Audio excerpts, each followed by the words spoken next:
بسم الله. السلام عليكم سيد رحماني. On est passé en direct. Salam alaikum wa rahmatullahi wa barakatuh. Bonsoir tout le monde. Massa al-khair, Azur pour tous ceux qui nous suivent sur la chaîne YouTube et en même temps sur les pages Facebook. أهلا وسهلا. شكرا سيد رحماني. عندنا اليوم مفاجأة من عند حلفاء بوتفليقة إذ ينقلبون عليه اليوم. ماذا حدث سيد رحماني؟ كتعطينا شوية توضيحات. البارح كان عندنا لاراندي انقلب، اليوم لافلان، واش حكايه؟ والله يا اخي العزيز، لا راندي ولا فلان كما قلنا احنا مش احزاب سياسيه، هذه اجهزه خدمتها والدور الاساسي تاعها التشييت ولا الشتاء لاي قياده احتمالا تقوم بقياده البلاد. فهموا باللي الكلام بوتفليقه طاح، بوتفليقه وخاوته وجماعته والناس اللي كانوا معاه طاحوا. الناس هذو حبوا يقلبوا الفيستا، لكن احنا قلنا التوبه نتاع لافلان ونتاع لاراندي ربما رب العالمين ياخذها بعين الاعتبار ويغفر لهم، لكن الشعب الجزائري ما يقبلش وما يغفرش لا لافلان لا لاراندي.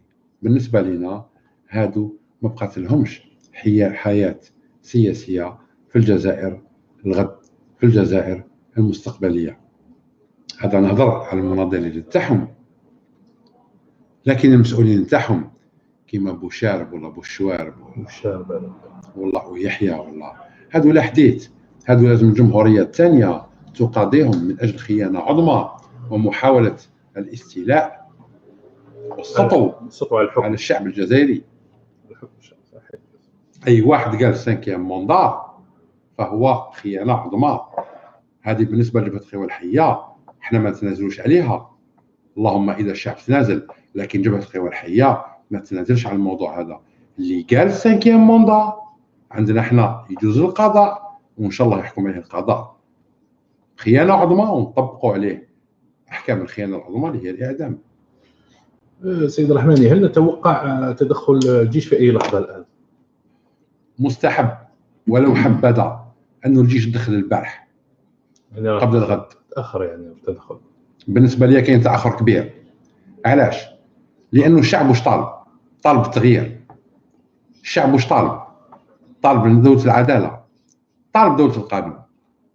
مادام الطبقه المثقفه في الجزائر والطبقه يعني نتاع الشخصيات الوطنيه، بلا ما نهضروا على الاحزاب السياسيه لاني حاليا ما نستعرفش الاحزاب السياسيه اصلا، لانه عطيناها فرصه فرصه فرصه فرصه فرصه فرصه. الاحزاب هذه اثبتت انها اصلا ما عندها لا الكاريزما لا القوه لا البرامج لا الايديولوجيه باش تقنع الشعب ولا تقود الشعب.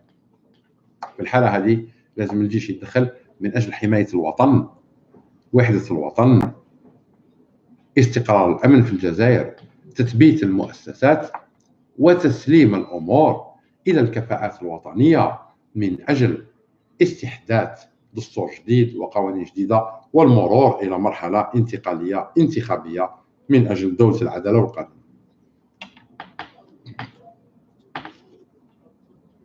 نروحوا شويه الاقتصاد سيد الرحماني. الشركه البتروليه الامريكيه اكسون موبيل تجمد مفاوضاتها مع سوناتراك. ما علاقه الدعوه التي رفعتموها عن طريق تحالف الثوار الاحرار وتجميد المفاوضات؟ والله يا اخي العزيز، احنا نعرفوا باللي الشركات العالميه وخاصه الشركات المتعدده الجنسيات هي تعمل كدول، عندها مراقبين وملاحظين، على دي زوبسيرفاتور، على دي سيرفيس دو رونسينيمون، دي سيرفيس دانتيليجونس ايكونوميك اكسيتيرا. هاد الناس يقيموا الاوضاع في الدول اللي عندهم هما فيهم مصالح او عندهم فيهم استثمارات. احنا اوريميرسي شركه اكسون لانه بالنسبه لنا اكسون موبيل حاليا يعني راهي مشات مواكبه لسيروره المطالب الشعبيه الجزائريه، وقفت لي نيغوسياسيون تاعها يعني المحادثات مع شركه سوناتراك، لانها اعتبرت انه ولد قدور غير شرعي مادام الرئيس اللي نصبه غير شرعي. وفي الحاله هذه شركه اكسون فيها ناس قاريين وفاهمين يود الحفاظ على المصالح نتاعهم، ولو حبذا أن كل الشركات الأجنبية اللي عندها مصالح في الجزائر، استثمار في الجزائر، تساند الشعب الجزائري بصفة رسمية ومباشرة. في الحالة هذه الشعب الجزائري راح يكون كعادته شعب كريم ومحتضن لكل الناس اللي ساندوه. كما قال الشيخ عبد الحميد بن باديس رحمه الله: من كان يبغي ودنا فعلى الساعة والرحب، ومن كان يبغي دلنا فله المهانة والحرب. فقط. Et je l'ai dit hier, l'Algérie de demain se souviendra de ses amis et de ses ennemis.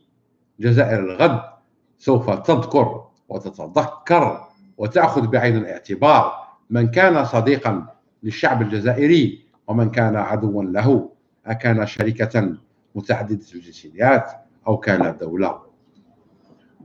وما تشوفوش أنه ضغط آخر على الطائفة الشيطانية هذه، أنه بدأت المؤسسات متعددة الجنسيات الانسحاب وعدم الاعتراف بهم كأنهم ممثلين للشعب الجزائري؟ الطائفة الشيطانية هذه حالها حال الصحراء، لا يفلح الساحر حيث أتى.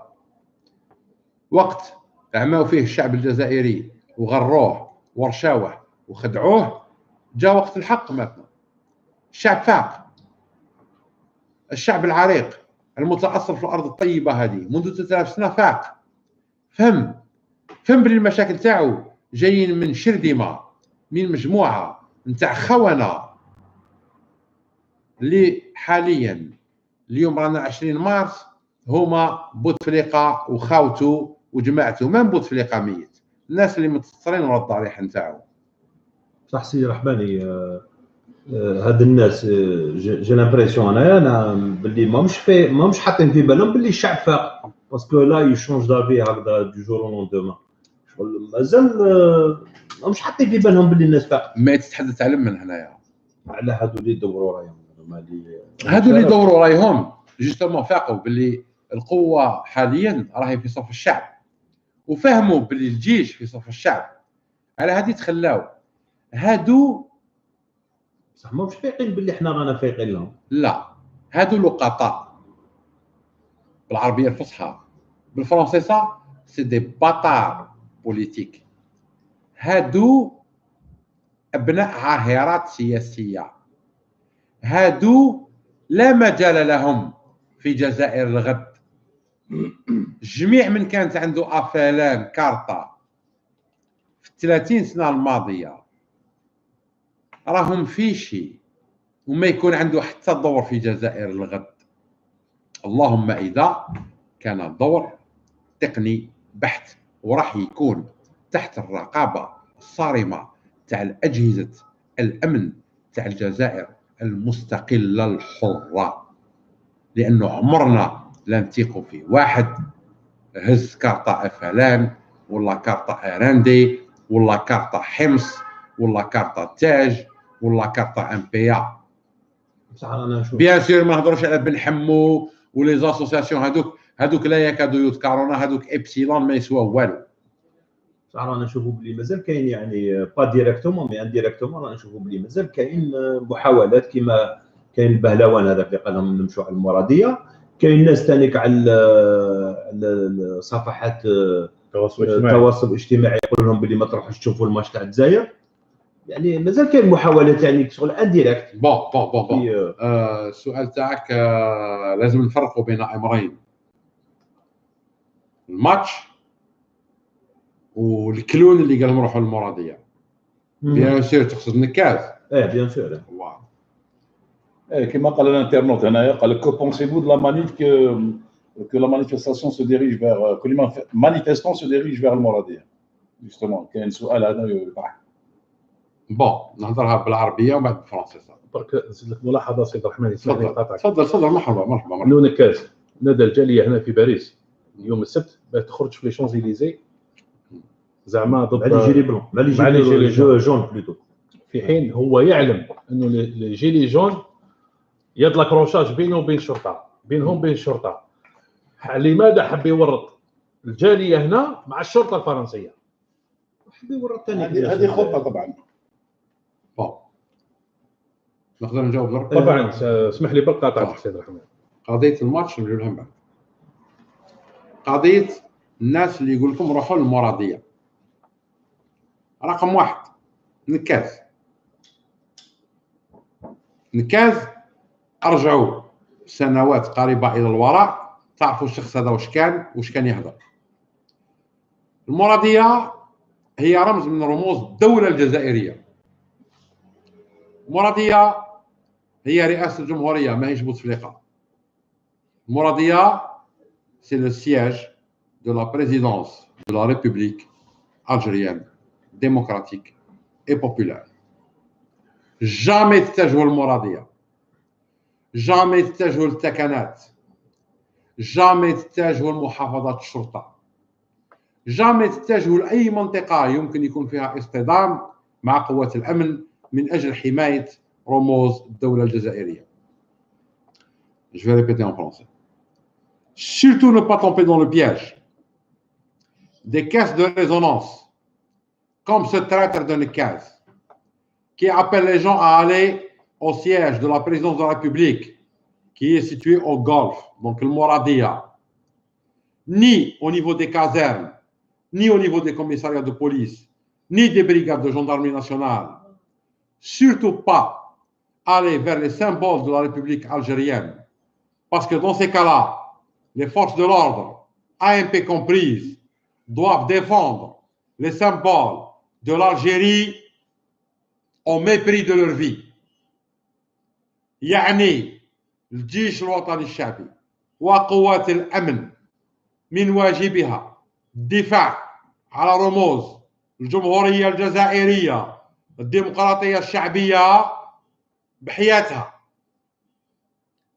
دونك الخماج هذا تاع نكاز اللي يقول لكم روحوا للمرادية هذا حركي دي طون مودرن خبيث. سي ان تراتر ان مانيبيولاتور ان مينابل فقط. ما تاخذوش بعين الاعتبار. السيد يهضر عليكم جزائريين قال لكم نجيب لكم رود سكور. الجزائر اعلى من رود سكور. وش حاسبنا السيد هذا يريح في الدوار تاعو تاع الشلف ويبلع. الجزائر اكبر منك، فتحت لك مجال الدوله والدوله البوتفليقيه فتحت لك مجال يا رشيد نكاز بور سومي لو تروبل بعد دير فوضى. لكن ما فهموكش باللي الجيش الوطني الشعبي بالمرصاد للناس اللي زيك. ونحن نحبوا نعريوك قدام الشعب نعقبوك في الصحافه. ولقد ارتكبت جرما في حق الشعب الجزائري. من حق الجزائر انها تقاضيك عليه وكون نعقبوك البروكور عليه والقاضي التحقيق راح ينحبسوك. هذا قضيه نكاز اكلاسي. Et je veux plus qu'on me pose de questions sur ce minable, cet agent double ou triple, ce schizophrène minable déjà. Maintenant pour le match. الناس اللي قالت ما نروحوش الماتش ونقاطعوا، نعم سي اون سامبوليك صحيحه كي تيان لا روت. بصح الراي تاع رحماني محمد الياس وجب تقوى الحيه هذا الفريق الوطني تاع الجزائريين، وراح تكون لنا استاد الملعب هذا منبر انه الاهازيج والتيفوهات والعلامات ضد النظام الشيطاني من اجل اسقاط النظام الشيطاني، مش الاسقاط لانه سقط، من اجل القضاء عليه، محيو واقامه دوله القانون والعداله. ما نقولش دوله ديمقراطيه، انا نؤمن بدوله القانون لانه الدوله العادله تشمل الديمقراطيه واوسع من ذلك. تفضلوا لكن كاين سؤال اخر. كاين un internaute يقول لك donnez-nous une explication rassurante sur l'Algérie. On est inquiet. Je vais répondre à ce monsieur pour l'inquiétude, elle est légitime et justifiée. Maintenant, si j'ai à vous rassurer, sachant que moi, Rahmani Mohamed Elias, qui m'adresse à vous, j'ai un contentieux avec l'ANP, mais je crois fermement que l'armée nationale populaire est citoyenne, nationaliste, patriotique. Tant qu'elle est soudée, tant qu'elle est unie, tant qu'elle est une, on a un bouclier qui protège la nation Algérie. نعاودها بالعربية. الأخ هذا طرح سؤال قال لي يا مسيو رحماني ولا أستاذ، ما على باليش العبارة اللي استعملها بالعربية، المهم يا الياس، يا محمد الياس، يا خويا احنا رانا متخوفين من الأوضاع، واش تقول لنا؟ قلت له نترجمها لكم بالدارجة تاعنا احنا، شوف التخوف نتاعك منطقي وحقيقي ونفهموه، لكن كان قلت لك انا حاجه، رغم اني انا شخصيا رحماني محمد الياس عندي قضيه مع الجيش الوطني الشعبي، لكن نقول لك باللي مادام الجيش الوطني الشعبي متماسك، مادام الجيش الوطني الشعبي كلمه واحده، مادام الجيش الوطني الشعبي وحده موحده، ما تخافش.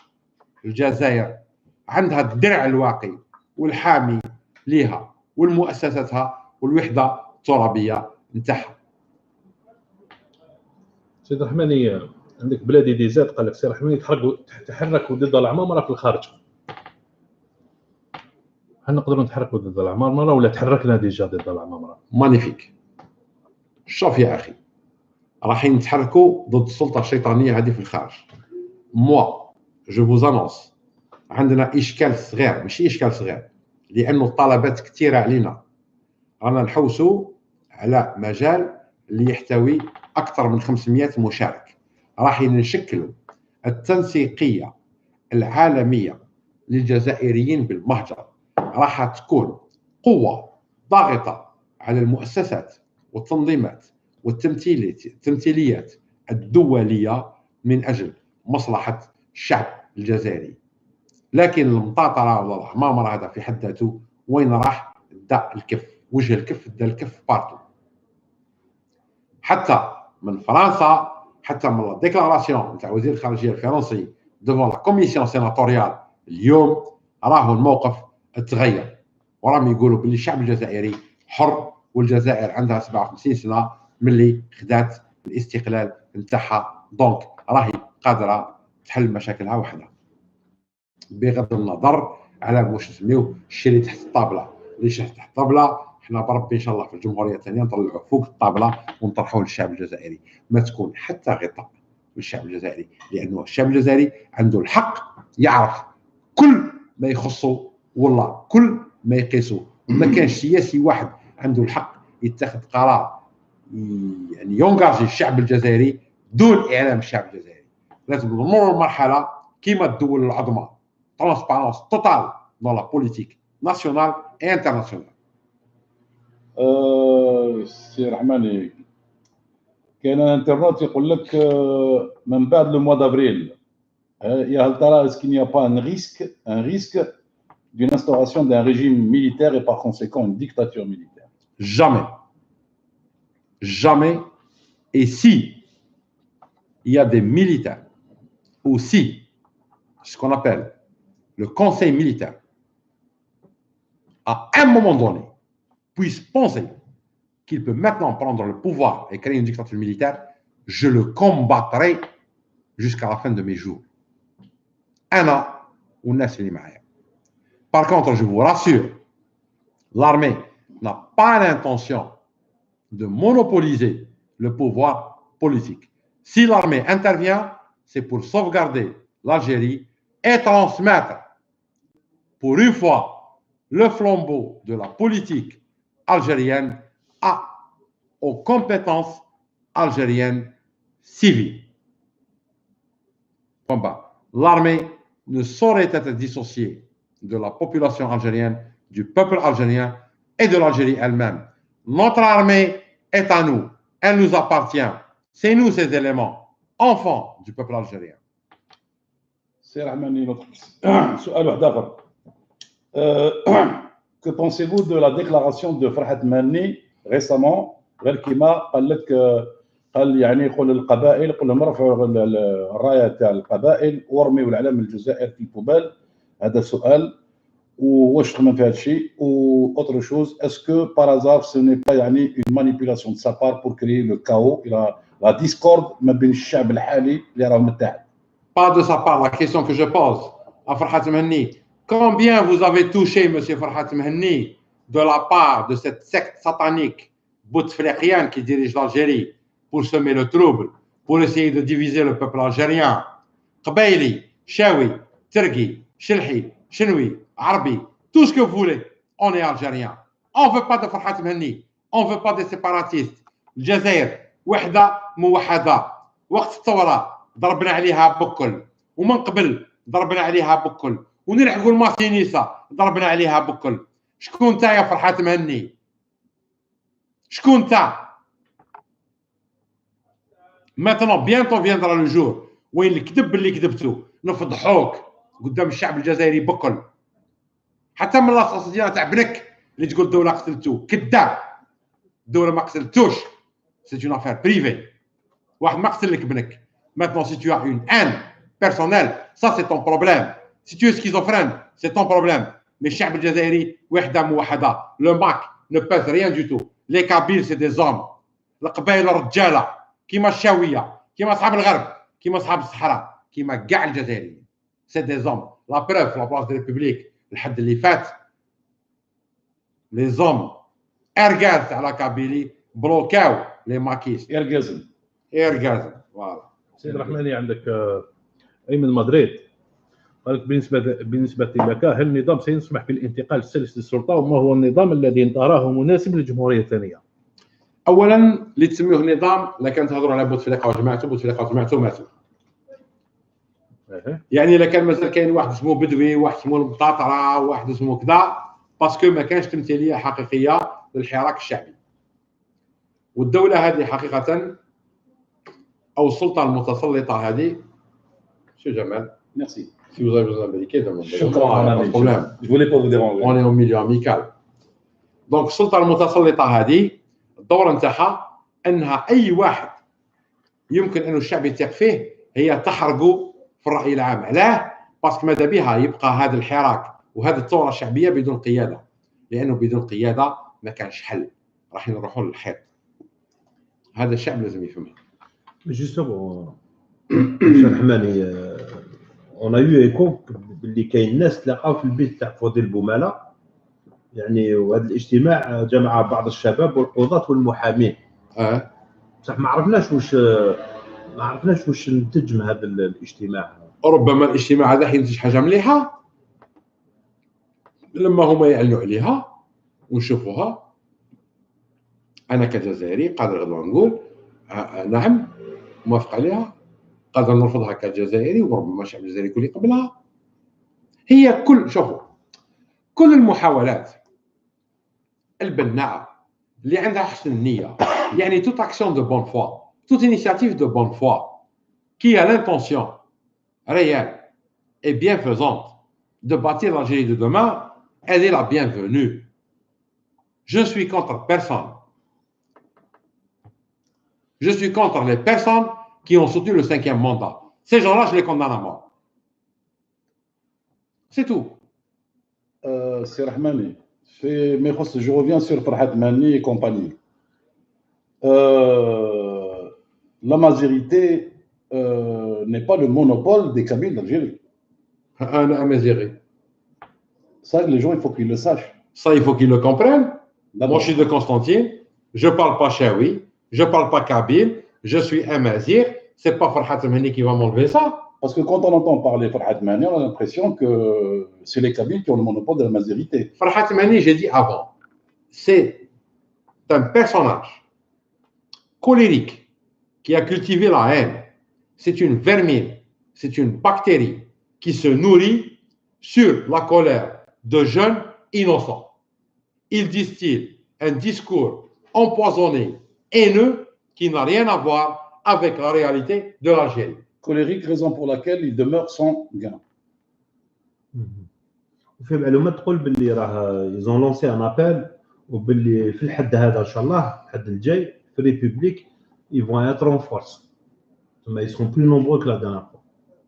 Ben écoutez, peu importe, on sera beaucoup plus nombreux à la République, mais nous, on est très pacifistes et pacifiques. Et même s'ils sont présents, moi, ce que j'aimerais bien, ces jeunes maquistes, qu'ils viennent nous affronter à la République, mais argument contre argument, qu'on instaure un dialogue algérien, républicain, on en discute, et qu'on passe ça sur les réseaux sociaux en direct. Je suis prêt à affronter Farhat Mhenni ou quiconque qui l'aura délégué. Aucun problème sur ces arguments indépendantistes. Et je vais l'abattre devant les 42 millions d'Algériens. Que c'est tout simplement, je ne dirais pas le terme, par respect, si je le dis quand même, mais je le dis de manière à la rousse, que ce monsieur-là, c'est un imbécile haineux et qui veut que sa haine soit transmise au peuple algérien, mais qui n'a rien à voir avec ses ambitions personnelles, des ambitions non avouées et non satisfaites. Il a été écarté de tous les mouvements politiques qui sont nés au niveau de la Kabylie. Donc c'est un rejeton.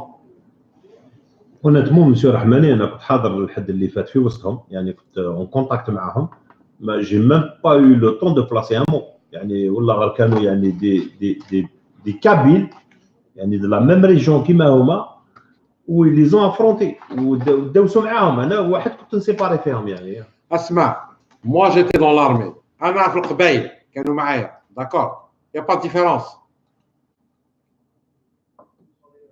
أنا القبائل خاوتي موز واحد يذبحنا لكن الحركي الشماتة هذا يكورسبون با au Kabyle محال.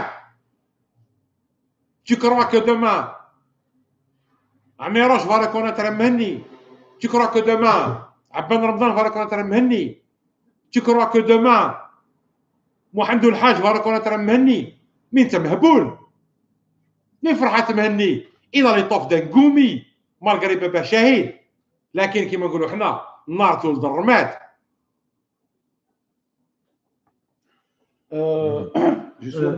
وي سي بوسيبل كون نتكلم على الجيش وكاع يعني في بعض المواقع تريد الطعن في الجيش تحريض الشعب ضده منها معلومات جاتنا باللي يعني جاتنا يعني سيدي يهضر فيها علنيا نهضر على العربي زيتوط يقول باللي هذا الاخير هذا الجنرال بن داود il a été nommé باش يدير السم للشعب ولا سي ان سبيسياليست تاع لومبوزونمون ولا ما عرفناش. نعم الاغتيالات السياسيه بالسم. سمعتها. بون يعني اسمح لي برك نزيد لك هذه يعني مام قال باللي العمامره راح للروس باش يشري السم يعني نو زيتوت ما قالش ما سمعتش زيتوت قال العمامره يشري السم. سمعت انه زيتوت قال باللي بن داود هذا من الاشرار اكسيتيرا. بون من الاشرار هذا راهو بون بو امبورط بن داود من الاشرار من لي جونتي من لي زونج. انا اصلا بن داود ما يهمنيش اصلا واش كان واش يكون. لكن قضيه الاغتيالات السياسيه في الخارج بالسم ولا بالبلوتونيوم ولا بليزيزوتوب نوكليير ولا بدي بروسيدي بلوز او موان مودرن انا ماذا بيا اجيب ماشي على عربي زيتوت لكن نجاوب الراي العام. اولا استخلاف اللواء بوزيد باللواء بن داود هذه قضيه مؤسساتيه. ça ce qu'on appelle des fonctions institutionnelles relevant de l'AMP et principalement du secteur des renseignements globalement, donc de la direction de la sécurité extérieure. Maintenant, الاغتيالات السياسية ما نظنش انه بن داود جابوه من اجل الاغتيالات السياسيه. ربما بن داود جابوه من اجل يعني العلاقات والتعامل يعني في خضم ce qu'on appelle la coopération internationale des services de renseignement à l'étranger. لكن الاغتيالات السياسيه ما نظنش، لانه في الحاله هذه بن داود هذا يعتبر يعني معتوه عقليا، لانه مع المواضيع الاخيره اللي صرات في الانجليز مع السوفييت واللي صرات بين السعوديه في اسطنبول والخشخاجي اكسترا، ما عندهم حتى يعني مصلحه انهم يقوموا باغتيالات في الخارج مهما كانت صفتها، بالسم ولا بحاوده المرور ولا بالبلطجيه، لانه الاجهزه الاستخباراتيه الاخرى العالميه ما يخفاش عليها هذه الامور. وبن داود هذا جاء كموظف سامي، استخلف موظف سامي في اطار مهام جهاز المخابرات الجزائري.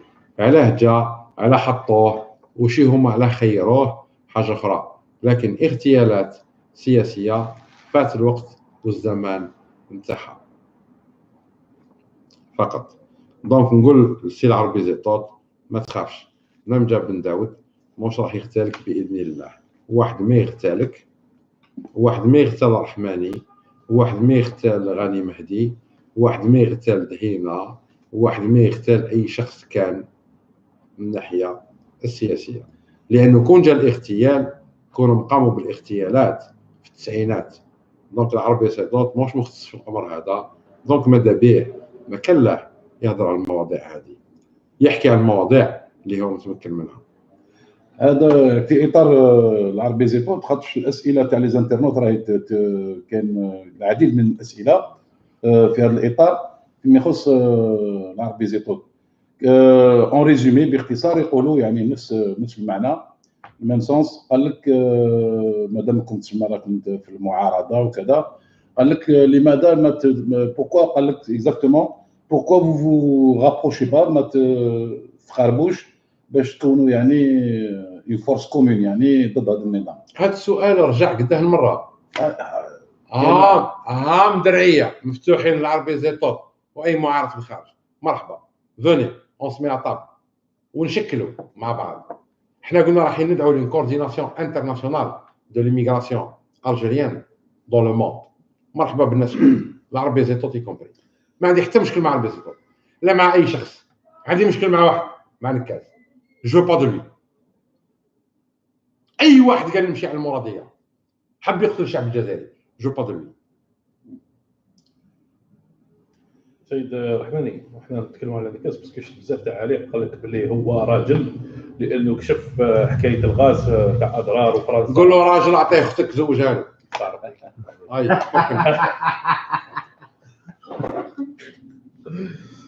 سيد رحماني، كاين انسان واحد اخر اليوم تكلم وقال احدى وجبات التحرير انها تخطط مخطط جهنمي، وراه بزاف تعاود ترجع هو طاهر ميسون.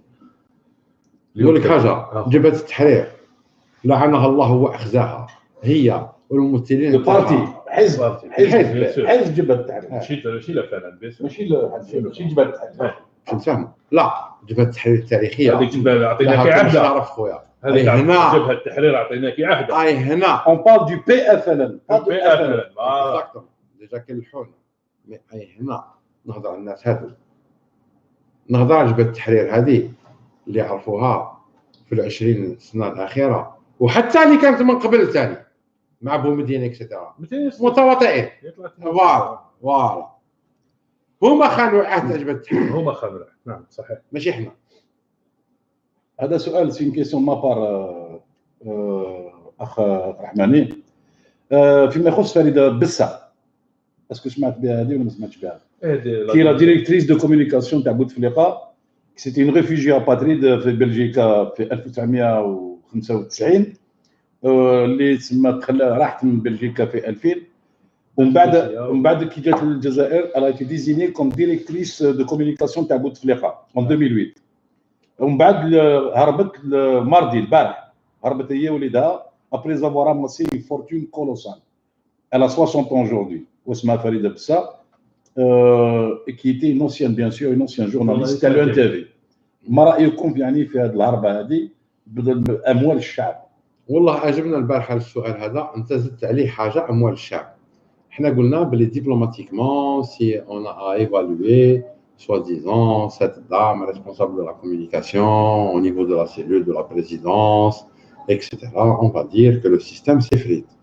لكن انا بالساعه هذه ما تهمنيش اصلا، لانها ما جابها من التحقيق قصيدها، ما توزن والو عندي، هي كيما راها بزنسيه كيما الاخرين، وعندها قضايا في على ما اظن محكمتين او 3 محاكم في الجزائر. هربت بالدراهم مالغري كان انا يوت ناسيوناليتي سي صح بلج جنسيه واحده اخرى بلج.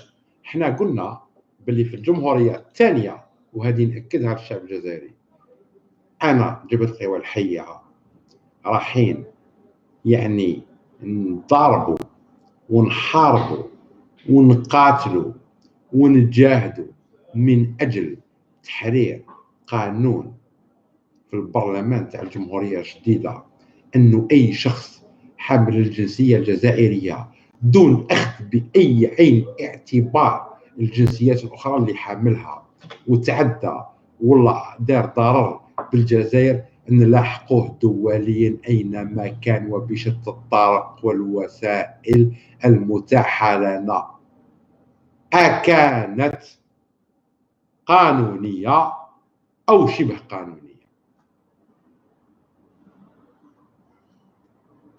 مهما تكون صيفته، والله على $1 والله اللي دا $1 وفي دماغه كل الشعب الجزائري غير نتبعه. سيد الرحماني عندك محمد ميدو قال لك حتى احزاب الموالاه انضمت للحراك. الان شكون راه يحكم في الصح؟ اصلا ما كان حتى واحد يحكم، راهي بلاد بلا حكم.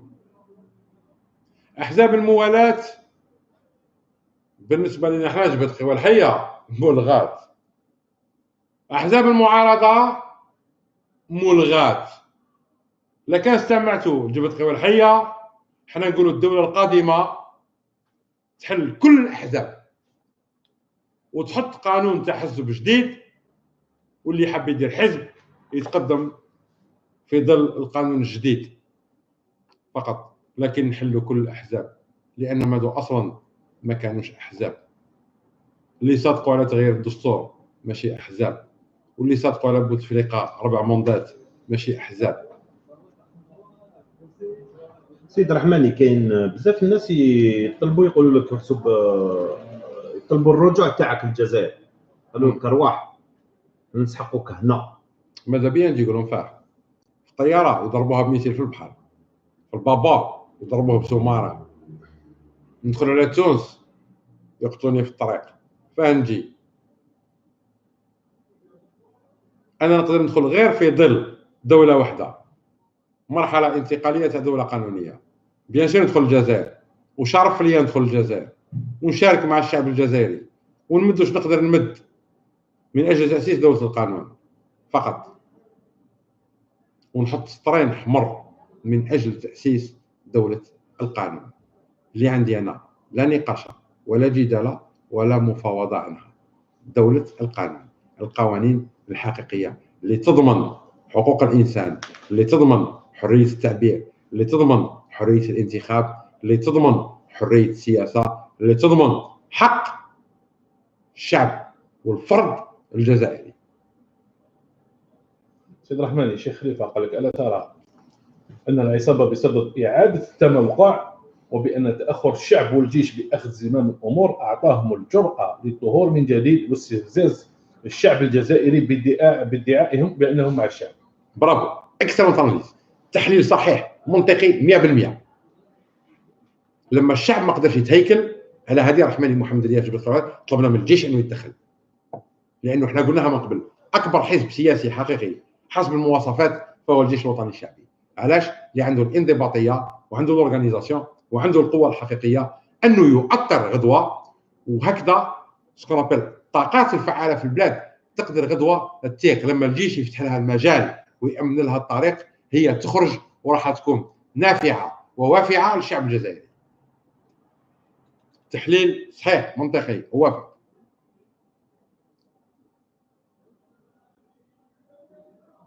سيد الرحماني شفنا تعليقات يعني البارح واليوم في ندوه هنا في فرنسا، يعني قامت بها الحكومه الفرنسيه، وفيها شفنا فيها تدخل تاع فيلسوف فرنسي بنجامين ستورا مع ماكرون. شفنا يعني لا ريبونس تاع ماكرون كي ايتي تري دبلوماتيك. Non, pas du tout diplomatique. La réponse de Macron était très claire. Macron s'est positionné, si vous voulez, il a pris deux positions distinctes. Macron, l'intellectuel, et Macron, le politique. Ça veut tout dire. Macron, quand il a parlé, il a dit mes homologues, c'est les dirigeants de l'Algérie. Il a employé le pluriel. Magalch, le président de l'Algérie, les dirigeants. Donc il reconnaît que l'Algérie n'a pas de président, mais elle a des dirigeants de fait. Macron a dit que la position politique était très délicate, qu'il n'était pas vraiment libre dans ses pensées, dans ses déclarations. Et là, on comprend tout. Que politiquement, entre l'Algérie et la France, la situation est très, très complexe. Maintenant, cette complexité vient du fait qu'on veut garder beaucoup de choses sous la coupe du secret. Si on lève le secret, la situation sera plus claire. Et peut-être qu'on pourra faire ce qu'on appelle la passe sur l'histoire malsaine et criminelle entre les deux pays et qu'on passe à une phase nouvelle du 21e siècle. On est tous deux, on fait partie du bassin méditerranéen. L'Algérie est un pays pivot, un pays central de l'Afrique du Nord et de l'Afrique et de la Méditerranée. Et la France n'est pas moins imposante au niveau de l'Europe et de la Méditerranée. Il y a un moment donné où il faut que les relations soient gagnant-gagnant. C'est tout. Par contre, l'histoire, il faut la réécrire de la manière la plus objective possible. Monsieur Rahmani, ça c'est une question perso. C'est moi qui pose la question. C'est ma question. On sait que le mandat de Bouteflika se termine donc la nuit à minuit du 27. C'est-à-dire le 28, il n'est plus président de la République algérienne. On sait qu'à l'issue du 28 avril, il va rester à peu près une semaine, voire oui, enfin, autour d'une semaine. En gros, il y aura le mois de Ramadan. Donc, pensez-vous qu'il va y avoir une action ou une réaction de manière à ce que le problème soit réglé quant à la suite de ce qui se passe en Algérie? Bon, je vais... Je sais ce que vous avez dit, M. Mourad. Ah, c'est bon. Vous pouvez y aller, mais je sais très bien ce que vous avez dit. Ah, يا رحمة نتفاهموا دابا انا تعرف قاعد لا على بالو نتفاهموا très bien. Vous êtes un des membres fondateurs du FFV. على بالو très bien. Bon, نقصد تحدي الملاحظة أخونا جمال. c'est très simple. Ben, j'annonce, j'ai pas honte à le dire, mais j'ai été rectifié par les analystes du FFV à la base. En fait, oui, effectivement, M. Mourad. Monsieur Jamal, oui, je me permets de vous répondre. Bien sûr. Sur le plan de la légalité, sur le plan de la constitution, يعني من الناحية الدستورية ومن الناحية القانونية. هو رئيس الجمهورية حتى 28 أبريل في حالة إقامة انتخابات رئاسية. لكن مع إلغاء انتخابات رئاسية بوتفليقة ماهوش رئيس الجمهورية من نهار ألغى الانتخابات الرئاسية، لأنه تعدى في الدستور، والدستور هو اللي يعطيه المنصب نتاعو. إذن في أي دقيقة في أي ثانية يحق أنه الجيش الوطني الشعبي يتدخل وياخذ بعين الاعتبار أقرب قانون للتاريخ التدخل نتاعو ويطبقوا على واحد كيما الخاين هذا تاع بوتفليقة. ما ميت خاين والله الناس اللي معاه ما كان لا 28 لا 18 في أي موقف يدخل الجيش فله الحق، لأن الدستور اغتصب بطريقة شنعاء. يعني la constitution a été violée puis tuée. لماذا طرحت هذا السؤال؟ في الميغوز ما تنساوش باللي on a le facteur رمضان، وعلى بالكم ما نخبيوش على الناس، ما نغطيوش البال، على بالنا باللي في رمضان tout sera au ralenti. على بالنا. لا monsieur Jamal Bey، en fait ما فهمتش la réponse تاعي. فهمت لا ريبونس تاعك؟ ما نستناوش مام با صحيح فوالا مام با 28 فوالا افريل. هذا واش حبيت نسمعك تقول. الغى الانتخابات الرئاسيه درك، كل غدوه الصباح يسركلوا المراديه ويخرجوا الصندوق تاعو ويدفنوه ويخرجوا خوه بلي منوط، والناس اللي تما منوطي عندنا كاع الشرعيه الدوليه، لأن الدستور السابق المرحوم، الدستور ثاني اسمه مرحوم حاليا، اغتصب. دونك فعل الجيش الوطني الشعبي حسب الدستور الأخير أنه، لأن القانون الآخر هو سائل المفعول مهما تكون الصفة حتى وإن ألغي، لأنه الإلغاء تاعو كان غير شرعي. دونك نقدروا نرجعوا ليه ونقضيو على هذه الشرذمة الشيطانية اللي حكمت الجزائر. Il n'est pas question d'arriver au 28 avril. بصح نقدر نجاوبك سيد الرحماني وانت عطينا الاجابه من بعد. مرحبا. اللي فسروا الانقلاب على الدستور بتطبيق الماده 107 من الدستور. كذابين. صحيح. سي دي مونتور، سي دي شارلاتون. هادو كيما هذاك اللي نحي الدروس في السوق بكري. داكور، هاز كلاب ولعبها دونتيست. سي لا ميم شوز. الماده انا سمعت ناس حقا، سمعت في الصحافه فكرتني تري بيان. كاين واحد الجورنال ولا جريده الكترونيه قالت الياس بون الياس تقول كنا انا وياهم نسرحوا بالمعيز. دابور جو دي لا باس والالكترونيك ما تقولش الياس، داكور، قول مسيو رحماني محمد الياس اي جامبوز لو مسيو، حبيت ولا كرهت بلادي مباباك شويه مسيو ديجا على باز. دونك انا كي نقول غراف جينيرال c'est mon droit en tant qu'Algérien. عصيان مدني c'est mon droit. Si je pousse l'armée à intervenir, c'est dans l'intérêt de la nation Algérie. C'est mon droit. فقط جاو ناس قال لك هادو باش سوا ديزون، وسمعت واحد ما باش واحد واقيلا افوكا دو ميرد جو سي ميم با سي كوا نسيت اسمو كاع، يقول لهم هذا باش ندخلوا في حاله استثنائيه ونطبقوا ال 107. يا حمار، الرئيس نتاعك حكم الدستور وحرقوا عفس عليه، جاي تقول لي انت الماده 107 نعلبوا لي زافوكا اللي يزيك. كون جو في ابل او كور دو جوستيس بور ريديجي لا كونستيتيسيون، ما نعيطش الحمير هادو، نعيط على القانون تاع الصح اللي فهموا الموقف باللي الدوله سقطت والدستور سقط والمؤسسات سقطت، بقات مؤسسه واحده، المؤسسه العسكريه. سي رحماني، اذا تدخلت المؤسسه العسكريه، اذا تدخل الجيش الوطني الشعبي، اذا تدخل في هذه الشؤون تحت سو لو كوموندمون دو كي؟ قايد صالح. قايد صالح سي كون انترفاس. كونت اون بارل دو او كوموندمون ميليتير حاجه اخرى فهمها للشعب الجزائري، لازم يفهموها. قياده الجيش ماشي قايد صالح. القايد صالح كيما اي جهاز في العالم، اي مؤسسه في العالم لازم عندها ان ديريكتور جينيرال. حاليا القايد صالح حطنا في موقف حرج، لانه التنحيه تاعو تكون يا بيد رئيس الجمهوريه يا بيد فراغ دستوري، بيد موقف جد خطير.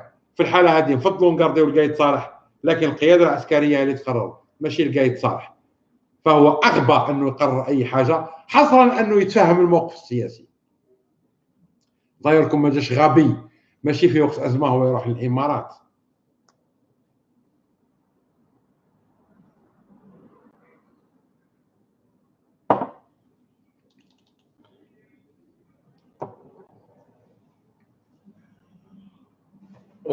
عندنا الاسئله، ولكن دائما الاسئله نفس الاسئله تعاود ترجع بالنسبه للمتفرجين الكرام.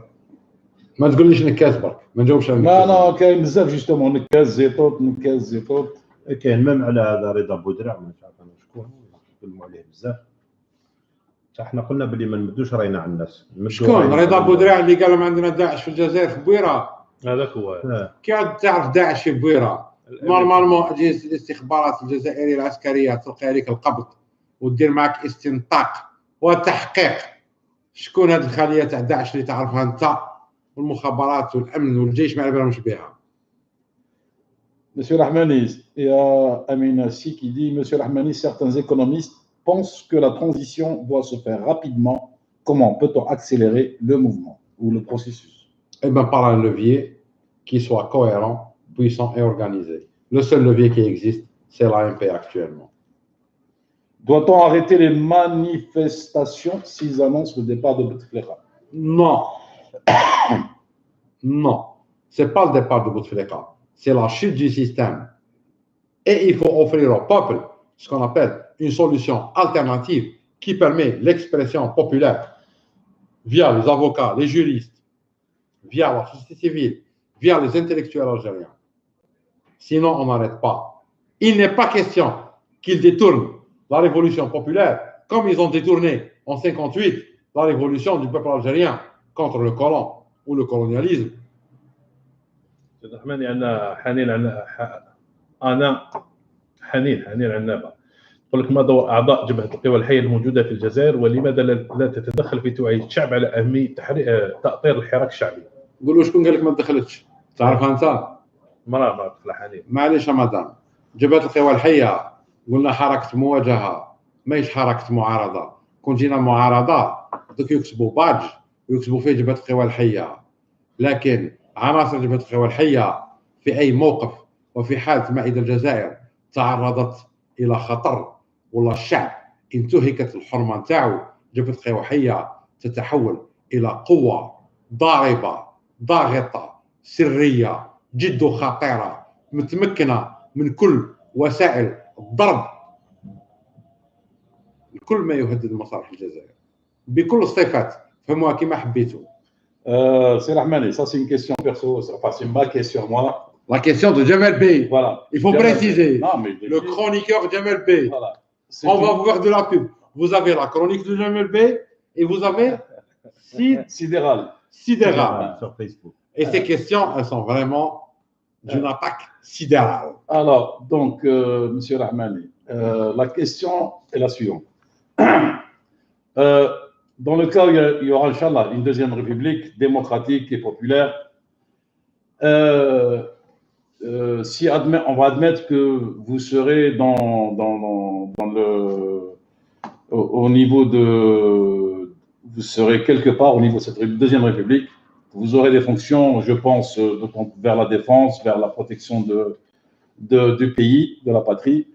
Que pensez-vous par rapport aux disparus des années de la décennie noire? Que pensez-vous? Est-ce que doit-on travailler dans ce sens? Essayer de réouvrir les dossiers qui sont aujourd'hui en suspens? Il y a beaucoup de mères, il y a beaucoup de pères de famille, de mères de famille qui n'ont pas fait encore le deuil de ces disparus, de ces innocents morts pour rien. Est-ce qu'il y aura éventuellement une enquête sur cette période pour voir qui tuait qui en fait? Est-ce qu'il y aura un travail là-dessus? Alors là, c'est une question. Votre avis, bien sûr. Bien sûr. Non. Ou votre analyse. Plus que mon avis. Plus que mon analyse. Je vais vous donner, en fait, elle fait partie de notre programme. Et je l'ai dit. D'abord, quand je parle de la décennie noire, j'ai dit que c'est un délit. Parce qu'on n'oublie pas quand même, vous êtes partie des services. Non, pas besoin de l'oublier. Moi, non, mais juste à titre de rappel aux gens qui nous écoutent. Je faisais partie des services de la DRS. Je suis un officier de renseignement militaire et je ne m'en cache pas. Et c'est un honneur. Vous vous en êtes jamais caché, toi. Jamais. Jamais. ولد الجزائر قريت في المدرسة العليا العسكرية وخدمت الجزائر بكل ثقة ودقة ونزاهة، وربما من الناحية السياسية كان خطأ لكن مش مشكل نتاعي. هذه أولا. ثانيا احنا قلنا العشرية السوداء، احنا لخصناها في 4 أو 5 كلمات. هي جريمة مثارة أدت إلى مظلمة. C'est un délit provoqué qui a engendré une injustice. Maintenant جبهة القوى الحية اللي هي معظم عناصرها تأسيسيين. Même si cette enquête peut incriminer. بلا أقل كون نجاوبك سي جمال بي. Vous inquiétez pas, ma réponse sera très claire. Et je l'ai dit plusieurs fois. On doit faire la lumière sur la décennie noire. 1. pour guérir les plaies من أجل تطيب الجرح نتاع الشعب الجزائري. 2 من أجل أنه الشعب الجزائري يتعلم حاجة ما تزيدش تصال وخلاص. 3 قلت النهار تجي الجمهورية الثانية دولة العدالة وتعيط الرحماني واللي يزي رحماني يروح ويتقدم للعدالة ونتجاوب مع القضاة ونعملوا كل الضوء على المرحلة هذيك. واللي ما اسمهمش رحماني وما يحبش نجيبوه من الكرومة قدام العدالة، لأنه علاه من حق الشعب الجزائري يعرف تلاعبات السياسية اللي كانت سبب في هذه الجريمة الوطنية. ونقول جريمة وطنية. Attention, je suis pas islamiste. أنا بولحية تاع السعودية والخليج وقطر. Je suis leur ennemi numéro 1. Je suis d'accord. Je les refuse politiquement, culturellement et culturellement. نرفضهم ثقافيا سياسيا ودينيا. D'ailleurs, on les voit fleurir sur les réseaux sociaux actuellement. Peu importe. رافضهم. بصح كي نعودوا في الجزائر entre Algériens من حقنا de se dire les vérités en face, de se serrer بعد les mains, de dire plus jamais ça. ونحقنوا الدماء. Ça c'est mon avis. Et l'avis du Front des Forces Vives. Donc, Inch'Allah, les victimes de la décennie noire ne tomberont pas dans l'oubli, Inch'Allah. Jamais. Des deux bords. D'accord. Des deux bords. Parce que ça, c'était un crime à l'origine politique. Quels que soient les coupables, d'un côté ou de l'autre. Quels qu'ils soient les coupables. D'un côté ou de l'autre. L'Algérie doit faire son deuil. Du régime ou des islamistes. Je m'en fous. Askar, Boulhia, je m'en fous. Doivent payer le prix. Tout le monde. Très bien. On est d'accord. L'essentiel, de mettre la lumière. Bien sûr. C'est tout. Il faut que الأخوة الجزائرية تولي حقيقية. حتى ولا كان في موقف ما جاو حركة ولاد الاستعمار الحديث تلعبوا سياسيا بدماء الشعب الجزائري، لازم احنا نصفيو الموضوع هذا. Ok. Je vous pose la question autrement. Que pensez-vous du CNT de l'époque? Aucun avis politique là-dessus. Vraiment aucun avis. Aucun avis à l'époque. Je n'étais pas un politique, j'étais un technicien sous les ordres.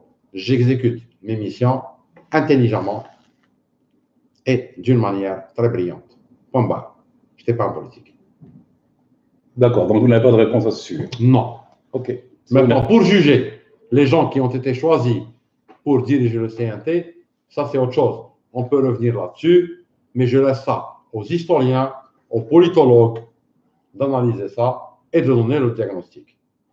Je suis désolé, M. Jamal Bey, à cette question, je suis incompétent. Non, l'essentiel est dit, c'est que les victimes de la décennie noire ne tomberont pas dans l'oubli et que, Inch'Allah, la Deuxième République jugera tous les coupables d'un côté ou de l'autre. Bien sûr, Très bien. il faut que justice Soit faite. soit faite. Sinon, jamais on pourra partir vers l'avenir d'une manière sereine, objective et constructive. Donc, on n'oubliera pas les victimes de la décennie noire. Jamais. C'est une promesse. Je n'oublierai pas les victimes de l'Algérie, de l'époque ottomane, et même si je peux remonter plus haut, je remonte. L'histoire doit être révisée et écrite de la manière la plus objective possible. مع كل احترامات الناس مش بروسيسا، لازم التاريخ إعادة كتابته بكل موضوعية وصراحة وقانونية. S'il faut des commissions d'enquête, on les prendra. Attention, il n'y a pas que la décennie noire, il y a le printemps berbère, Aussi, il y a la Kabylie. j'allais y venir. Vous allez devenir oui. ma prochaine question. Attention, parce que les conflits اللي استعملوهم السياسيين من أجل ضرب الشعب الجزائري وضرب الوحدة الجزائرية نحطوا ربهم كاع بطاط. Vous avez deviné la question que j'allais poser ونفتحوا الموضوع. par rapport au printemps berbère, par rapport à 2001, par rapport à Exactement. les années 80, etc. D'accord. جميع من كلب من كلب. Vous m'avez précédé. J'allais خلى واحد من قسنطينة ولا من وهران يكره واحد من تيزي وزو حطه في الطابلة. On est un seul peuple. Tout à fait. Un seul. Un unique. لا فرحات مهني لا خوانجية السعودية ولا خوانجية قطر. جزائريين. Très bien. Tout doit être made in Algérie. كي الدين كي العقليه كي الثقافه. On est d'accord. بوان بار. Monsieur Rahmani, il y a une question de Lima, Ange Lima. اللي تقول pour les Haraga, comment résoudre le problème. يعني je pense que الناس اللي راهم بالك في الجزائر qui veulent partir والحراقه اللي راهم هنا اللي peut-être راهم معلقين. Bon, je vais répondre à la question des Haraga. D'abord la réponse à cette question, elle a posé la question en français ou en arabe d'abord? En français. D'accord. Si c'est en français, je vais répondre en français. Il faut toujours traduire en arabe les questions بالعربية. Le Haraga, la question qui se pose, est-ce que le Haraga, c'est des causes ou c'est une conséquence? C'est une conséquence. صحيح. Donc le Haraga, effectivement ماهمش سبب، راهم نتيجة لواش؟ للحقرة، للظلم، للتهميش، لفقدان الأمل.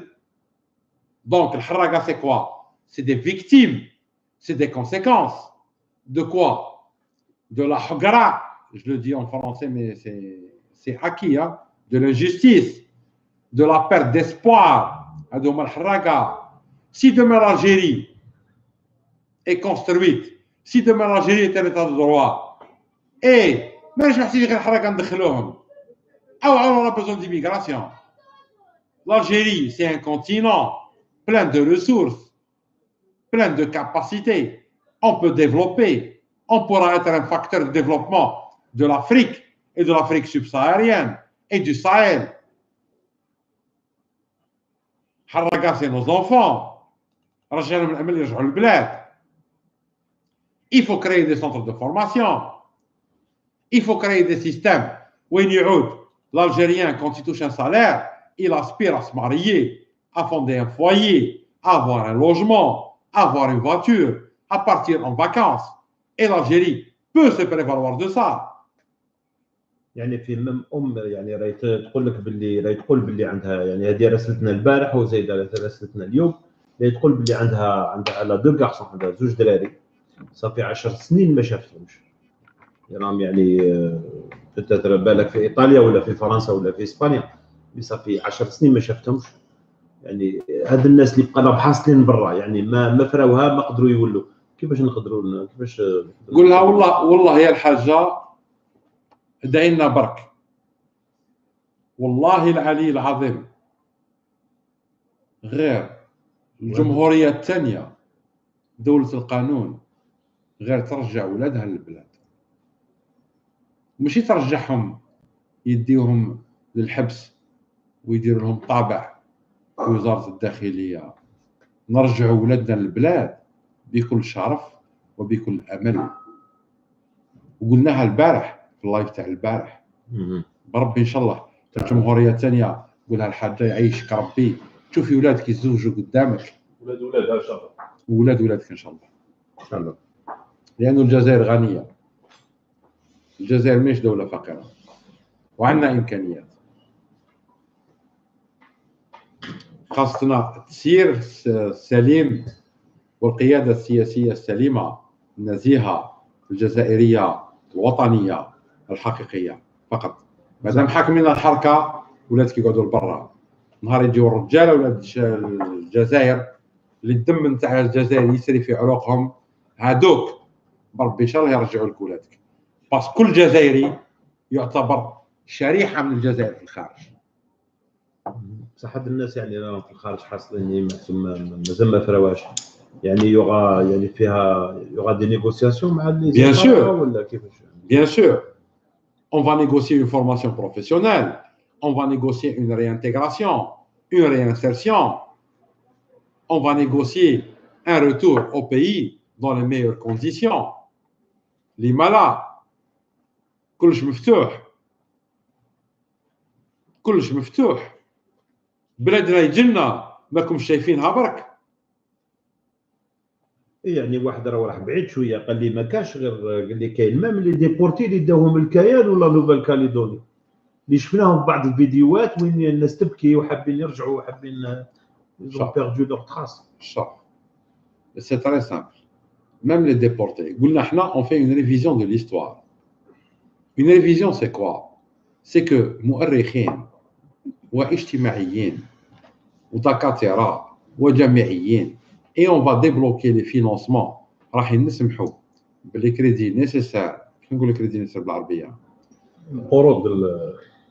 القروض اللازمة من أجل كتابة التاريخ وترويج الثقافة الجزائرية، ونحاولوا أن تكون عندنا همزة وصل مع كل الجزائريين حتى من لا جينيراسيون 40 تاع لي ديبورتي الكيان وليزيل مارتينيك اكسيتيرا. اون اي كورون تو سا، لكن نتخلصوا من التهمه الشيطانيه، نمشيو لدوله العداله ومن بعد نكونوا مفتوحين. لانه ما تنساوش سكون ابل لا سوسيتي سيفيل، يعني دور يعني المؤسسات المدنيه الاجتماعيه اللي شكلها الشعب الجزائري في المطالب نتاعها راحين نعاونوها. وهذا عمل ماهيش مقتصر على السلطه التنفيذيه ولا السلطه التشريعيه ولا السلطه القضائيه، حتى من المجتمع المدني. سيد الرحماني عندي سؤال. رضا كركاش صح هو يتكلم على زيتوت، بصح انا نيفيتي زيتوت، انا ماذا بيا تحكي لي غير على نحكي نعطيك لا كيستيون ونقول لك على واش تحكي. زيتوت ابل ا برولي لي درابو دي بي ولا ماما لا باس؟ نو جامي. انا زيتوت ما سمعتوش قالها، ما سمعتوش قالها، بصح جميع واحد ينادي على حرق الاعلام تاع الدول الاخرى، واش تقول عليها انت رحمن؟ غباء. صحيح. ما كانش دوله بينت العداء نتاعها للشعب الجزائري. الدول بكل ساندوا الثوره الشعبيه. دونك في الحاله هذه هذا يعتبر غباء، يعتبر تبهليل، يعتبر الناس حابه دير الباز. اللي يدعو الامر هذا تو سامبلومون سيك حاب يدير لو ماكسيموم دو بارطاج ولا لو ماكسيموم دو فيو، ربما باه شي دراهم من يوتيوب ولا من فيسبوك والله ما على باليش، ولا لاباج تاعو تولي مشهوره. لكن هذا غباء. ما كان حتى دوله في العالم ضد الجزائر والشعب الجزائري حاليا. اللهم اذا لي بانغوان دي ديزير بطريق الصحراء هذوك حكايه اخرى. لانه لو ينجح الثوره الجزائريه هذه الشعبيه هما ثاني يزورون دي بروبليم. على كل حال حنا في الجمهوريه الثانيه نغلقوا عليهم هذو. حنا ما بقى لا بولحيه لا العقال يدور عندنا، كلش جزائري 100%. نقول 100% ماشي ما نهضرش فرونسي صح باللغه الجزائريه كما يقول كيفاش ما داك كان في الشرا 100% ارجيريان. اللي موش 100% ارجيريان راوس اوتسايد برا اللي ماشي ارتيست يسامحنا من لابيست. بارك الله فيك. سي رحماني، là je vais pas poser une question personnellement. واش يعني رايك في la construction de la grande mosquée qui est déjà un gouffre financier énorme? Que pensez-vous de son utilité par la suite dans la deuxième république, Inch'Allah qui trouve une deuxième république? Que pensez-vous de son utilité? Parce qu'il faut aussi penser à son fonctionnement, son budget de fonctionnement, son budget d'entretien, etc., alors qu'elle ne fait pas rentrer d'argent. Si. Allez, que pensez-vous, cher Sir Rahmani? Bah, si vous avez une remarque, monsieur Sofiane. Non, mais de toute façon, l'ouvrage, il est là. Oui, déjà, actuellement, c'est déjà un coût financier, avenant sur avenant. Oui, mais d'accord, mais je pense quelle serait son utilité dans la question était très précise. Quelle serait son utilité dans la deuxième république, Inch'Allah? Quelle serait son utilité et que doit-on faire pour rentabiliser tout cet investissement qui, à mon avis, pour l'instant, a été inutile? C'est trop tard, certes, mais comment doit-on faire pour rentabiliser tous ces investissements concernant cette mosquée? D'accord. Moi, je vais vous répondre honnêtement et en mon âme et conscience. L'investissement, il est très important. Maintenant, nous, on a une devise. Tout ce qu'on ne peut pas éradiquer, on en profite. Ça veut dire quoi? C'est tout simple. Elle a été construite sur la base, sur l'intention, c'est une grande mosquée. Elle restera une mosquée. Déjà. Il faut finaliser le projet, puisqu'il a été déjà des milliards de dollars ont été dépensés là-dedans. Il faut le finir. Maintenant, si on veut réellement en profiter, eh ben, il faut que ça soit réellement un centre culturel, mosquée de rayonnement, mais d'une idéologie religieuse algéro-algérienne.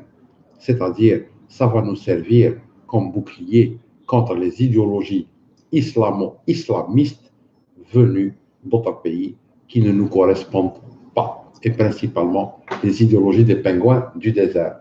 Maintenant, ça peut être une très grande université, un centre de rayonnement. Il ne faut pas oublier qu'on est majoritairement en Algérie musulmans. Bien sûr. Donc, elle a son importance. Certes, si on était au départ à la réflexion du projet lui-même, peut-être qu'on aurait procédé autrement par rapport au fond, parce qu'il y a beaucoup plus de besoins par rapport à d'autres secteurs, la santé, etc. Maintenant, ça a été fait comme une mosquée, eh bien, il faut la transformer. D'accord? Sachant que ce projet était dans les terroirs depuis 1969. Hein. Malinash. Ça a été réalisé. On ne peut pas revenir en arrière. C'est très simple. Il faut le finaliser. بصح لازم يولي بالنسبة لنا مركز منارة وإشعاع ثقافي إسلامي جزائري بحت. فقط. حبة من حبة وكريهة من كريه. La majorité des Algériens sont musulmans. On ne revient pas là-dessus. Même si on respecte toutes les autres minorités, qui m'a dit on respecte tout le monde. On respecte toutes les religions. Mais Hadi, au contraire pour nous, la grande mosquée, on va la transformer en une très grande mosquée et une université et un centre culturel islamique méditerranéen, mais à connotation 100% algérienne. Donc ce sera une infrastructure sans rentabilité. Non, peut être touristique. Attention, je pose la question. Non, Je pose la question. Non, si vous parlez de rentabilité, je suis désolé, M. Jamel Bey. Je me permets que la culture en elle-même, c'est un enrichissement. C'est une question. Hein. Oui, mais je vous réponds. Je vous réponds. Parce que l'enrichissement n'est pas qu'en dollars, euros ou dinars. Il peut être aussi sur le plan intellectuel. Attention, si on arrive, avec ça, نحميو بلادنا من التيارات اللي تجينا من عقارب الصحراء ولا بطاريق الصحراء ديجا سي ان اكي كي غدوه حنا نقدروا نقولوا باللي عندنا افارقه قراوا الدين الاسلامي على حقيقته على المبدا الحقيقي المحمدي في الجزائر راح يكون مركز اشعاع ثقافي عظيم يعطينا نوعا ما une projection de l'Algérie dans l'Afrique et éventuellement dans le monde. Parce qu'il ne faut pas oublier qu'à un moment donné, il y avait 3 écoles musulmanes. Il y avait Istanbul, il y avait Delhi et il y avait l'Azhar. Les pingouins du désert. Bien sûr. D'accord. Delhi a été cassé avec la révolution de Gandhi, la séparation Pakistan-Inde. Bien sûr, Istanbul, avec ce qui s'est passé avec Atatürk, presque une école Azhar, mais qui n'avait pas les moyens. Les pingouins du désert, avec le wahhabisme, avec les religions complètement travesties pour nous soumettre, comme ils l'ont fait à l'époque des Omeyyades. Rahim Allah, Abu Muhajir Dinar, un vrai musulman, mais je ne dirais pas la même chose pour d'autres walis qui l'ont remplacé. Vous pensez que c'est uniquement du... Bon, bien sûr, le wahhabisme, on sait ce que c'est. Vous pensez que du côté chiite aussi, il n'y a pas eu d'interférence à ce niveau-là? Disons, si on remonte dans l'histoire, à la base... Car il est vrai, ils sont à la base, si on revient à al-Fatimiyya, etc., al-Fatimiyya, c'était Rostomi, c'était les Algériens de Bougie, etc., de grandes tribus qui ont ce qu'on appelle soutenu, avec je ne sais pas quoi, ce monde المهبول هذاك نتاع الشيعة اللي جاوا, etc., ضربوا الفاطمية وخلقوا الدين بابها كاع في l'Afrique du Nord. Peu importe. Ça ne m'intéresse pas, cette histoire-là. D'accord. Déjà, je ne crois pas en sunnite ou chiite. Non, mais quand j'ai dit ça... Moi, mon option, l'islam, c'est le Coran, Mohammed alayhi salatu wassalam. Parce que... والباقي بكل, شوف الأئمة الصواقات نتاعهم بكل ضرب عرض الحائط. L'intégrisme religieux de la décennie noire, il ne faut pas oublier qu'il y a eu des soutiens financiers de part et d'autre, hein, du côté de l'Arabie Saoudite comme du côté de l'Iran. Ça, je vous rassure, M. Jamel Bey, j'y étais et je peux vous assurer que nos services ont très bien géré cette opération-là. Très bien. Bon, on va revenir à la mosquée. Juste pour ne pas oublier. Donc, ok, d'accord, la grande mosquée, là, ok. C'est un acquis. C'est un acquis. Mais quand on parle de mosquée, on parle d'imam. Alors, comment voyez-vous ces imams pour éviter justement ces interférences extérieures qui viennent de la part des pingouins du désert, comme tu le dis si bien, comme vous le dites si bien. Donc on revient au problème. Non, on va revenir. Donc, qui dit mosquée, dit imam. Comment voyez-vous l'encadrement de ces imams qui vont prêcher la parole de Dieu? Anna, je n'encadre pas les imams. Non. Comme on a une autorité de régulation pour les télécommunications, comme on a une autorité de régulation pour tout ce qui est mass média, eh ben on créera une autorégulation pour tout ce qui est discours religieux. Ça veut dire quoi? Imam, قول واش تحب خو، هضر واش تحب، نحكم عليك كذبة، نحكم عليك une mauvaise interprétation، نديك قدام القاضي. تعرف على واش؟ pour atteinte à l'islam. تقول لي يعني يحكي واش يحب، يعني نجي يحكي مع حتى في السياسه. يقول واش يحب قلنا. حتى في السياسه. كاينه une autorité de régulation du discours religieux. مسيحي، اسلامي، واش حبيت. تغلط دايوطا نعقبك القاضي. تقول حديث ضعيف تقول عليه صحيح نعقبك القاضي. tu interprètes mal نعقبك القاضي. تفسر آية في غير محلها نعقبك القاضي. باسكو أنا نعرف واحد الحديث صحيح عن الرسول عليه الصلاة والسلام يقول: أخشى ما أخشى على أمتي منافق عليم اللسان يجادل بالقرآن. أنا نحارب هذا النوع من الناس d'une autorité de régulation religieuse. Donc ça veut dire que ce sera des imams qui seront libres. Ils seront libres. بصح. Donc pas salariés. Leur discours, non, il n'y a pas de salariés. Donc ils vont vivre de quoi? Peu importe. À celui qui veut prêcher être imam, il n'a qu'à être volontaire. S'il ne l'est pas, ça, c'est quelqu'un qui doit transmettre la parole de Dieu. Parce que je n'ai pas à financer. D'accord, ok. Non, mais moi je pose des questions. Quand je pose une question, ça ne veut pas dire que je pense comme ça. Moi, je pense, c'est pour clarifier les choses. Donc s'il est indépendant, donc il ne touche pas comme ça. Actuellement, on a des imams qui sont salariés. Non, c'est fini ça. Ça sera fini pour le FFV. Maintenant, attention.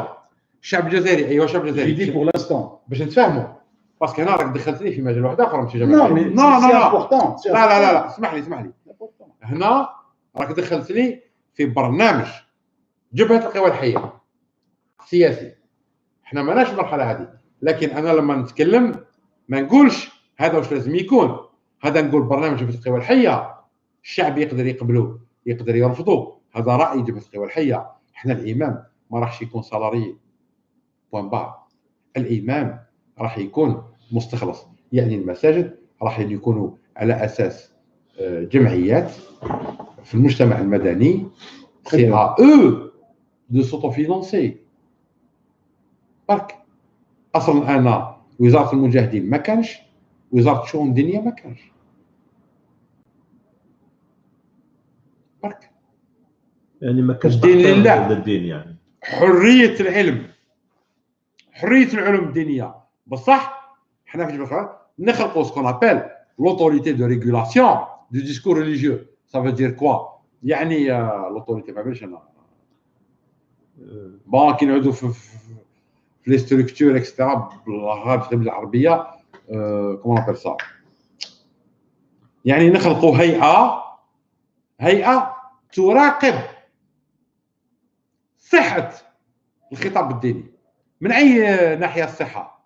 يعني ما خليوش امام يقول على حديث ضعيف حديث صحيح، ما نخليوش امام يفسر حديث في غير محله ولا يهضر مع شركوس. هذا خلينا من الجنون والشعوذه صعب. هذه من خاصيه سيدنا سليمان، اعطاها ربي غير سيدنا سليمان، ما يمتلكها حتى امام. سيدنا سليمان عليه السلام كي دعا ربي عز وجل قال له بعد اعوذ بالله من الشيطان الرجيم اللهم در لي ملكا لا ينبغي لاحد من بعدي، اعطاه له ليه. دونك الجن وهذا من خاصيه سيدنا سليمان. ما كان حتى واحد بولحي لابس كندور لابس الراقيه يقول نهضر مع الجنون. داكور سي ان سكيزوفرين مهبول على روحه يفو لونفوي دون ان اسيل بسيكاتريك. سيد الرحماني باش نختموا على نفسنا ساعه، عندك سؤال؟ لا عندي سؤال يعني وان كومونتير، يعني ان كونستات بلوتو. السؤال هو كاين واحد قال لك يتمنى يعني باش يعني اللغه الفرنسيه هذه يعني تنزع كاع من الجزائر ونعوضوها باللغه الانجليزيه. قال لك يعني مش هل رايك؟ ممكن؟ تحب واش من اجابه تحب الاجابه جاوبه هو انا ما تاع زعما وكذا وكذا رجلاوات نحبوا الاجابه ولا تحب الصريحه. الاجابه العلميه؟ اجابه تبدا بالعلميه صريحه. خير باسكو احنا ماناش في واللي باب تضرب تاع شهوة. الرجله ولا اولا لازم الناس هذه تفهم ثقل التاريخ وثقل العلاقه الفرنسيه الجزائريه وخاصه في مجال التعليم العالي. إنه من المستحيل نحط اللغة الإنجليزية في مكان اللغة الفرنسية في الظرف الحالي. لازمنا مينيموم 30 سنة عمل من أجل une transition scientifique entre les deux langues.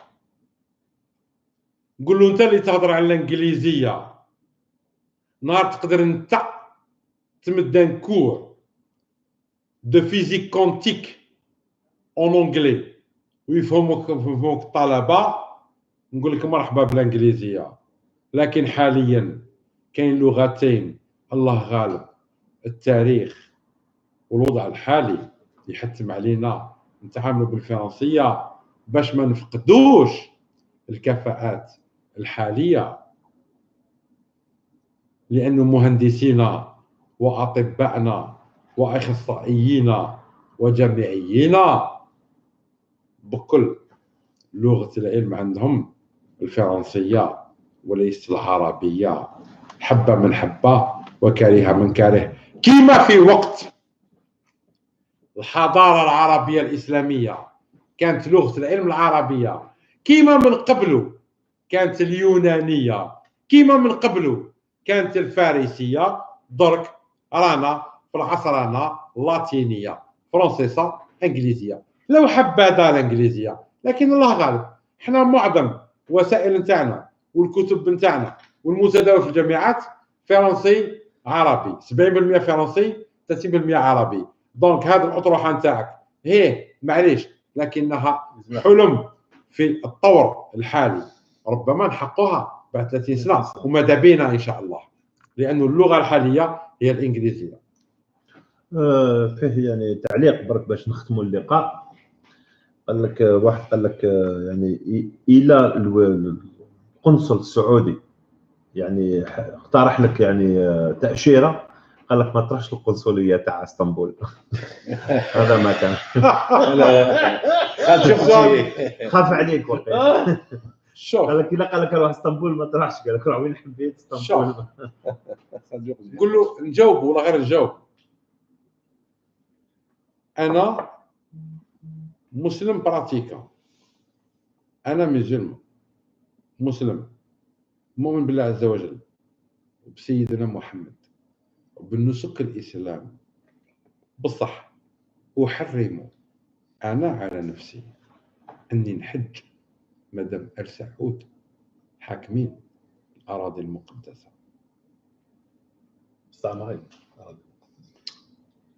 كاين تواتي حبيبه قالت لك كومون انتيغري FFV. envoyer un mail au FFV. تحت تقدر تلقى الميل في تقدر تتراسلنا عبر الموقع ولا في الفيسبوك ولا في الفيسبوك ولا كاين في اليوتيوب طريقه، عندنا فيديو دايرين نشرحوك في الطريقه كيف تنضم للاف اف في.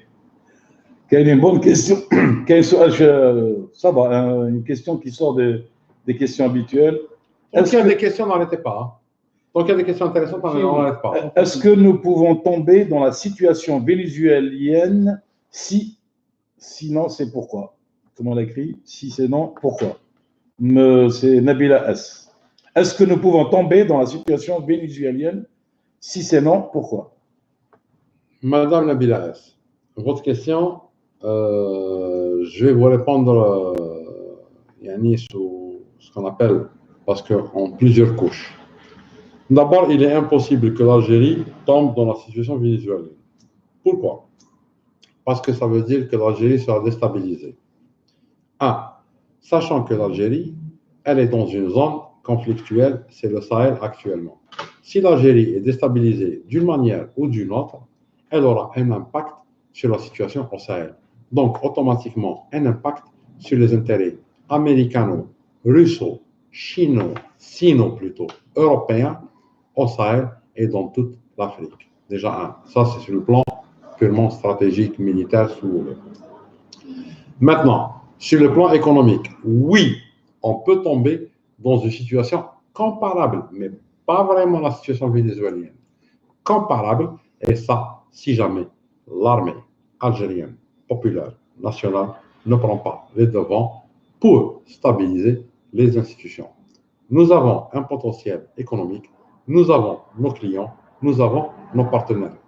Et ces partenaires, ces clients seront rassurés par l'intervention de l'ANP pour stabiliser la situation et mettre en place ce qu'on appelle une transition intellectuelle, technocratique pour un État de droit. Voilà. Si je n'ai pas répondu, vous me dites vos remarques. Monsieur Rahmani, j'ai AC qui pose la question suivante.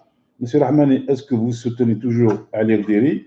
Si c'est non, pourquoi? Ben écoutez, il faut que M. El-Erderi déjà se soutienne lui-même. Moi, j'ai constaté une absence totale de M. El-Erderi de la scène politique, de l'actualité nationale. Donc, comment voulez-vous que je soutienne quelqu'un qui lui-même est absent? Oui, par principe, j'ai donné mon soutien à M. El-Erderi. Oui, j'ai cautionné le programme de M. El-Erderi qui est en complète symbiose avec le programme du FFV. Je n'ai aucun problème avec M. El-Erderi, mais c'est à M. El-Erderi de faire l'effort nécessaire. Mais je n'ai pas à soutenir quelqu'un réellement qui est absent de la scène politique. On est en pleine effervescence. Moi, j'attends beaucoup plus de M. El-Erderi en tant que général-major, en tant que gestionnaire, en tant qu'ancien haut fonctionnaire. Oui, j'attends beaucoup plus de lui. Mais jusque-là, pour moi, pour l'instant, il est absent de l'actualité algérienne. Il y a une question de Sadar qui dit est-ce que l'armée peut intervenir tant que Gaïd Salah est au commandement, en tant que vice-ministre L'armée n'est pas de la Gaïd Salah. Défense? L'armée, ce sont 6 régions militaires. Ce sont des unités combattantes opérationnelles. Ce sont des commandements de force. L'armée n'est pas Gaïd Salah. Gaïd Salah, c'est le chef d'état-major par décision d'un président qui est maintenant mort. Gaïd Salah, à la base, l'armée, il faut comprendre, elle est très bien structurée et disciplinée. L'armée n'a pas intérêt à sortir du cadre disciplinaire réglementaire. Maintenant, Gaïd Salah, où il s'aligne, où il saute. Il n'y a pas photo. Très bien. كلمة أخيرة سيد الرحماني لنختم اللقاء. Juste une question, une dernière question, juste une petite question. Monsieur Rahmani, comment voyez-vous votre avenir Le mien, en l'état actuel? moi, mon avenir politique ou mon avenir personnel? Politique et personnel. Bon, mon avenir politique... Vous êtes un homme public maintenant, donc les deux. Attendez. Monsieur Jamal Bey, attendez. Depuis 62, j'attends, alors je suis pressé. N'oubliez pas, monsieur Jamal Bey, Depuis 62. vous avez maintenant quelqu'un qui porte la double casquette. AMP et politique. Et je pèse mes mots. C'est ça qui est intéressant. Maintenant, mon avenir à titre politique dépend de l'avenir de l'Algérie. Moi, si demain l'Algérie est sur ce qu'on appelle les rails de l'état de droit, je ne souhaite pas avoir un avenir politique. Sur l'avenir personnel, moi, personnellement, si demain on arrive à amorcer l'état de droit, Rahmani Mohamed Elias souhaite être un Algérien, من ضمن الشعب الجزائري.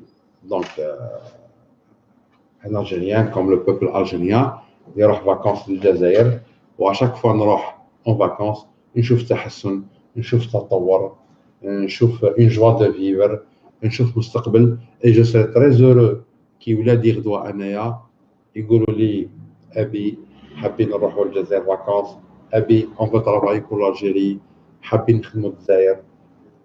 هذه هي. Donc, Moi, personnellement, je n'ai aucun intérêt réellement personnel, à titre personnel, donc quoi que ce soit en Algérie. Vous n'avez aucune ambition politique ou autre, à Aucune. part voir une deuxième république démocratique. Exactement. Moi, j'assumerai mon devoir. Moi, pour moi, mon devoir, et je lutterai pour Manu Militari, pour un état de droit, une république de droit, un état de justice.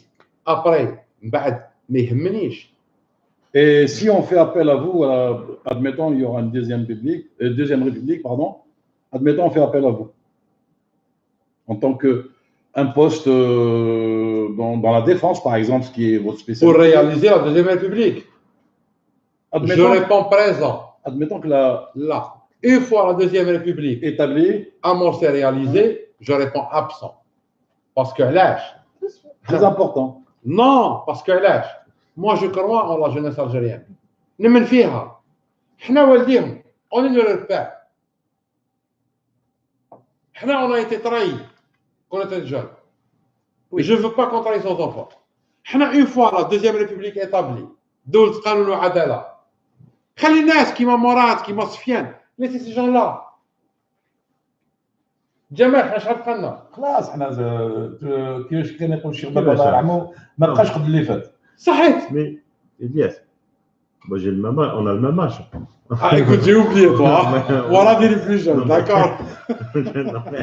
ده يسكتوا يا اخي او يبوها Il a mon âge, et là, il y a un problème. il est jeune. اسمع écoutez-moi. Bon, يعني مع كل احتراماتي للناس اللي تبعوا فينا, bon, bien sûr, il faut à un moment donné être cool, si vous voulez, parce que الناس بزاف عندها ليماج تاع رحماني من جماعه اشداء على الكفار يروحوا معوا بينهم. انا كي تقابلوا لي بوشارب نولي مقرون منرفين مكرفس كاع. دونك اخر عمل كي تقابلوا لي ناس ملاح نولي سوبر ناس ملاح. En fait, ce que je veux expliquer, c'est que le monde actuel a changé. On est dans le monde du codage, du numérique, de l'informatique. Quand je vois des enfants de 4-5 ans qui manipulent une tablette, quand j'avais 4-5 ans, même téléphone تاع الفيل كانوا مديرينه بالكابنا في الدار.